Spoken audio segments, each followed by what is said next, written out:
এই খাবারটার নাম কি আসলে আমি জানি না। তবে মনি ভাই জানে। আমি আসলে এই ধরনের খাবারটা কখনো খাই নাই। আমার মনে হয় সাউথ ইন্ডিয়ান এটা একটা খাবার। একটা বড় ফুচকার মতো আরকি। এটার ভিতরে কি ছোলা বাটোরা কি দিয়ে রাখছে। তো আমি হাসতেছি। মনির ভাইরে আমি জিজ্ঞেস করতেছি, "মনির ভাই এই খাবারের নামটা কি?"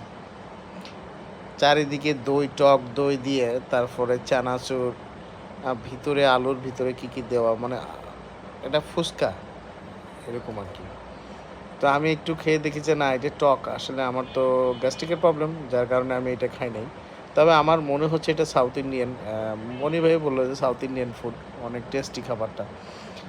তো যারা এই খাবার পছন্দ করেন তারা যমুনা ফিশার পার্কে চলে যাবেন, গিয়ে খাবারটা ট্রাই করবেন। খাবারটা আমার মনে হয় অনেক সুস্বাদু খাবার হবে যত সম্ভব।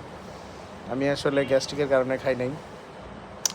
তো আজকে যমুনা ফিউচার পার্কে গিয়ে নতুন একটা খাবার দেখে আমার কেমন লাগতেছে যে নেক্সটে যদি যমুনাতে যাই তবে আমিও ট্রাই করবো ইনশাল্লাহ। তো বলতেছে খাবারটা নাকি ইয়ামি, লাবণী বলতেছে। ইনশাল্লাহ